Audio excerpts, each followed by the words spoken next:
नमस्कार दोस्तों। आज की इस वीडियो में मैं आपके लिए लेकर आई हूँ फाल्गुन मास के महत्व और कथा के बारे में। धार्मिक शास्त्रों के अनुसार फाल्गुन मास का बहुत बड़ा महत्व कहा गया है। इस महीने में कई धार्मिक व्रत और त्योहार पड़ते हैं।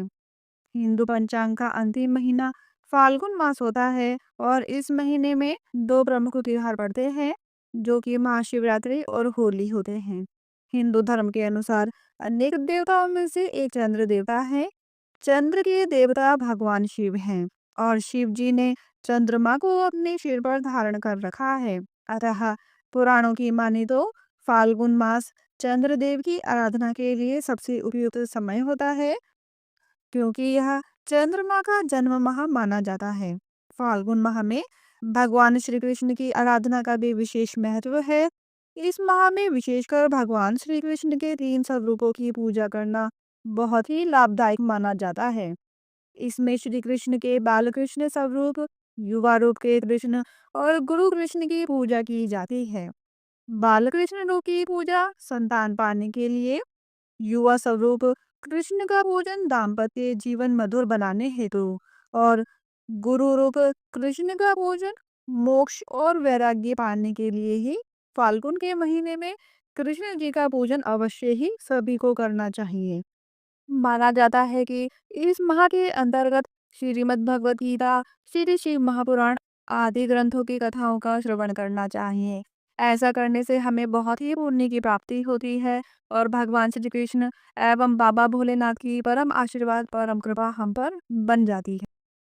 तो आइए श्रीमद् भगवद गीता के अध्याय 8 एवं श्री शिव महापुराण के विंध्येश्वर संहिता के अध्याय 22 एवं 23 की कथाओं का श्रवण करते हैं। अर्जुन ने कहा, हे पुरुषोत्तम, यह ब्रह्म क्या है? आध्यात्म किसको कहते हैं? कर्म क्या है? अधिभूत क्या है? और अधिदेव क्या है? हे मधुसूदन, अधियज्ञ कैसा है? और इस देह में अधिदेह कौन सा है? मरने के समय में स्थिर चित्त वाले लोग तुमको कैसे जान जाते हैं? श्री कृष्ण भगवान बोले, जो अक्षर अर्थात अविनाशी और परम अर्थात सबसे श्रेष्ठ हैं, वही ब्रह्म है। प्रत्येक वस्तु का स्वभाव आध्यात्म कहलाता है और चराचर की उत्पत्ति करने वाला जो विसर्ग है वही कर्म है। जो देह आदि नाशवान वस्तु है वही अधिभूत कहलाती है। विश्वरूप जो विराट पुरुष है वही अधिदेव है। और हे पुरुषों में श्रेष्ठ, इस देह में मैं ही अधियज्ञ हूँ। जो अनंत काल में मेरा ध्यान करता हुआ शरीर को त्याग करता है वह निसंदेह मेरे शरीर को पाता है। हे कुंती पुत्र, अंत समय में मनुष्य जिस वस्तु का स्मरण करता हुआ शरीर त्यागता है वह उसी को पाता है। इस कारण सदैव मुझ में ही मन और बुद्धि को लगाकर मेरा ही स्मरण करते हुए संग्राम करो। तुम निसंदेह मुझको आ मिलोगे। सब इंद्रियों द्वारों को रोककर मन को हृदय में धारण कर प्राणों को मस्तक में ले जाकर समाधि योग में स्थिर इस ओम अक्षर का उच्चारण करता हुआ जो देह को त्यागता है उसे मोक्ष रूप उत्तम गति प्राप्त होती है। हे पार्थ, मुझ में ही मन लगाकर नित्य प्रति जो मेरा स्मरण करते हैं उन सदैव स्मरण करने वाले योगियों को मैं बहुत सुलभ रीति से प्राप्त हो जाता हूँ। मुझको प्राप्त होने पर सिद्धि को प्राप्त करने वाले महात्मागण फिर यह जन्म नहीं धारण करते हैं। हे अर्जुन, ब्रह्मलोक पर्यंत जितने लोग हैं वहाँ से लौटना पड़ता है, परंतु मुझ में मिलने से फिर जन्म नहीं होता। हजारों महायुगों का एक दिन होता है और 1000 महायुगों की एक रात्रि ब्रह्मा की होती है। जो इन बातों को जानते हैं वे सब ज्ञाता हैं। ब्रह्मा का एक दिन होने पर अव्यय से सब व्यक्तियों का उदय होता है और रात को उसी से एक हो जाता है। हे पार्थ, समस्त चराचर की वस्तुओं का यह समुदाय दिन में बार बार उत्पन्न होकर रात्रि के आगमन में लीन हो जाता है। इस अव्यक्त से परे दूसरा सनातन अव्यक्त है जो इन सब के नष्ट होने पर भी कभी नष्ट नहीं होता। उस अव्यक्त को ही अक्षर कहते हैं। वही परम गति है। जिसको प्राप्त करके फिर संसार में नहीं जन्मते वही मेरा परम धाम है। हे पार्थ, जिसके अंतर्गत सब प्राणी हैं और जिसने समस्त जगत का विस्तार कर रखा है, वह श्रेष्ठ पुरुष अनन्य भक्ति से ही मिलता है। हे भारत, जिस काल में योगी जन देह छोड़कर फिर नहीं लौटते हैं और जिस काल में लौट आते हैं, अब वह काल बतलाता हूँ। वे इच्छाधारी योगी तब देह को त्यागते हैं जब मनुष्यों का दिन होता है शुक्ल पक्ष या फिर चंद्रायण, वहीं पितरों का दिन होता है कृष्ण पक्ष जो अंधेरा पक्ष, वही पितरों की रात्रि होती है। ऐसे उत्तरायण के 6 महीने में मृत्यु को प्राप्त हुए ब्रह्मादि को प्राप्त होते हैं। धूम्र रात कृष्ण पक्ष, दक्षिणायन के 6 महीने इनके मध्य गमन करने वाले चंद्रमा की ज्योति को पहुंचाते हैं और लौट आते हैं। संसार को नित्य चलाने वाली शुक्ल और कृष्ण नाम की 2 गतियां हैं। एक से आने पर लौटना पड़ता है और दूसरी से फिर लौटना नहीं होता। हे पार्थ, योगी इन दोनों का तत्व जानता है, इसी से मोह में नहीं पड़ता। अतएव हे अर्जुन, तुम सदा योग युक्त हो। वेद, ज्ञान, तप और दान में जो पुण्य फल बताए गए हैं, योग से उन सबको अधिक ऐश्वर्य प्राप्त होता है और सर्वोत्तम स्थान पाता है। बोलिए श्री कृष्ण भगवान की जय। आइए अब जानते हैं 8वें अध्याय का महात्म्य। श्री नारायण जी बोले, हे लक्ष्मी जी, दक्षिण दिशा में नर्मदा के तट पर एक नगर है जिसमें सुशर्मा नामक एक बड़ा धनवान विप्र रहता था। एक दिन उसने एक संत से पूछा, हे ऋषि जी, मेरे संतान नहीं है। तब ऋषिवर बोले, तुम अश्वमेध यज्ञ करो, बकरा देवी पर चढ़ा, देवी तुझको पुत्र देगी। तब उस विप्र ने यज्ञ करने के लिए एक बकरा मोल खरीदा, उसको स्नान करा के मेवा खिलाई। जब उसको मारने लगा तब कह कह शब्द करके हंसा। जब ब्राह्मण ने पूछा, हे बकरे, तू क्यों हंसा है? तब बकरे ने कहा, पिछले जन्म में मेरे संतान नहीं थी, तब एक ब्राह्मण ने मुझे भी अश्वमेध यज्ञ करने को कहा था। मैंने सारी नगरी में बकरा ढूंढा, परंतु बकरा हाथ न लगा।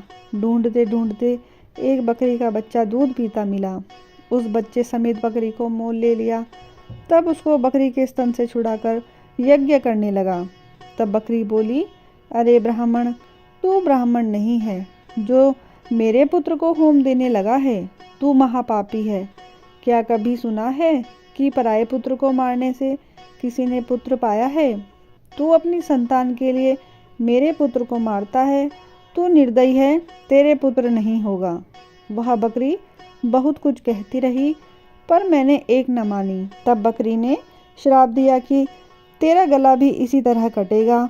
इतना कहकर वह बकरी तड़प तड़प कर मर गई। कई दिन पीछे काल भी आया, यमदूत मारते मारते धर्मराज के पास ले गए। धर्मराज ने कहा, इसको नरक में डाल दो, यह पापी है। फिर नरक भोगकर बंदर की योनि मिली। तब मुझे एक बाजीगर ने मोल ले लिया।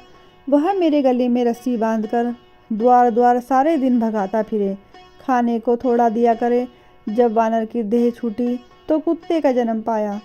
एक दिन मैंने किसी की रोटी चुरा कर खाई, तब उसने एक ऐसी लाठी मारी कि मेरी पीठ टूट गई। उस दुख से मेरी मृत्यु हो गई। फिर घोड़े की देह पाई। जब घोड़े को एक भटियारे ने मोल लिया, वह सारे दिन चलाया करे, खाने पीने की खबर न लेवे। सांझ के समय छोटी सी रस्सी से बांध छोड़े, ऐसा बांधे कि मैं अपनी मक्खी भी ना उड़ा सकूं। एक दिन 2 लड़के और एक कन्या मेरे ऊपर चढ़कर मुझे चलाने लगे। वहाँ बड़ी कीचड़ थी, मैं फंस गया। ऊपर से वह मारने लगे, जिससे मैं मर गया। इस तरह अनेक जन्म भोगे।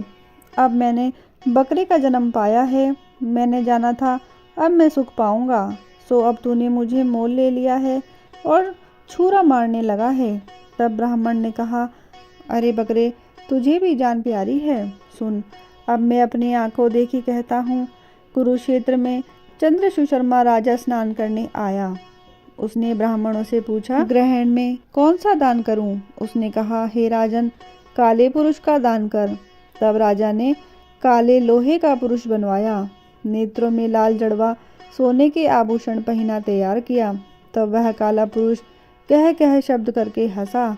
राजा डर गया कि कोई बड़ा अपशकुन है। जो लोहे का पुरुष हंसा। जब राजा ने बहुत दान किया तो वह फिर हंसा और ब्राह्मण से बोला, हे ब्राह्मण, तू मुझे लेगा? ब्राह्मण बोला, मैंने तेरे सरीखे कहीं पचाए हैं। तब काले पुरुष ने कहा, तू मुझको यह कारण बता जिस कारण से तूने अनेक दान पचाए हैं। तब विप्र ने कहा, जो गुण मेरे में है सो मैं जानता हूँ। तब वह काला पुरुष कह कह कर फट गया और उसमें से एक कालिका की मूर्ति निकल आई। तब गीता जी के 8वें अध्याय का पाठ किया। सो उसे कालिका की मूर्ति ने सुनकर देह पलटी। जल की अंजलि भरकर उस विप्र ने मूर्ति पर छिड़की। जल के छिड़कते ही उसकी देह देवदेही हो गई और विमान आया जिस पर बैठकर वह बैकुंठ को गई। तब राजा ने कहा, तुम्हारे में से कोई ऐसा गुण है जिसके द्वारा भी मैं इस अधम देह से मुक्ति पाऊं? तब उस विप्र ने कहा, मैं वेद पाठी हूँ। उस नगर में एक साधु भी गीता पाठी था जिससे 8वें अध्याय का पाठ सुनकर राजा की देह पलटी। तब राजा देवदेही पाकर वैकुंठ को गया और कहता गया, हे ब्राह्मण, तू भी श्री गीता जी का पाठ कर जिससे तेरा भी उद्धार होगा। तब ब्राह्मण भी श्री गीता जी का पाठ करने लगा। भगवान नारायण बोले, हे लक्ष्मी जी, 8वें अध्याय का जो महात्म्य था वो मैंने तुमसे कहा सुनाया है। तो आइए अब बाबा भोलेनाथ की कथाओं का श्रवण करते हैं। विंध्येश्वर संहिता 22वां अध्याय। इस अध्याय के अंतर्गत हम शिव नैवेद्य और बिल्वपत्र महात्म्य वर्णन को सुनेंगे। ऋषि बोले, हमने पूर्व में सुना है कि शिव नैवेद्य आग्रह अर्थात ग्रहण करने योग्य नहीं है। अतएव हे मुने, इसका और बिल्वपत्र के महात्म्य का निर्णय कीजिए। सूत जी बोले, हे मुनियों, आप लोग धन्य हैं क्योंकि आप सभी शिव जी के भक्त हैं। अब सावधान होकर सुनिए। मैं वह सब प्रीति सहित कहूँगा जो कि आप लोगों ने पूछा है। शिव जी का भक्त पवित्र, शुद्ध, सत्यव्रती और दृढ़ निश्चय वाला होना चाहिए।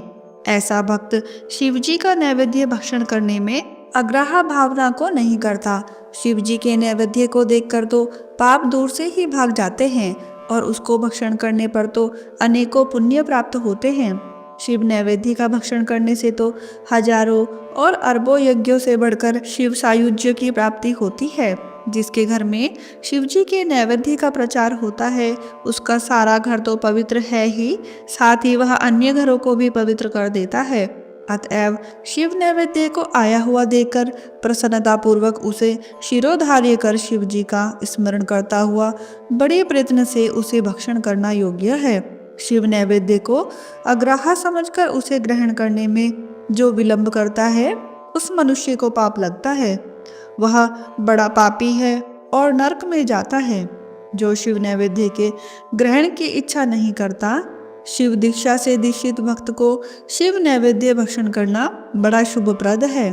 शिव नैवेद्य ग्रहण कर ब्रह्म हत्यारा भी पवित्र हो जाता है। हाँ, जहाँ चंडालों का अधिकार है वहाँ मनुष्य को भक्षण नहीं करना चाहिए, और जहाँ चंडालों का अधिकार नहीं है वहाँ का प्रसाद भक्ति पूर्वक भक्षण करना चाहिए। बाणलिंग, लोहलिंग, सिद्धलिंग और स्वयंभूलिंग तथा संपूर्ण प्रतिमाओं में चांडाल का अधिकार नहीं है।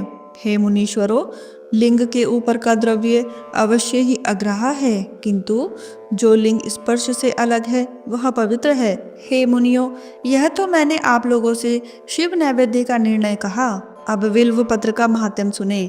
यह बिल्व महादेव जी का स्वरूप है और इसकी देवताओं ने भी बड़ी स्तुति की है।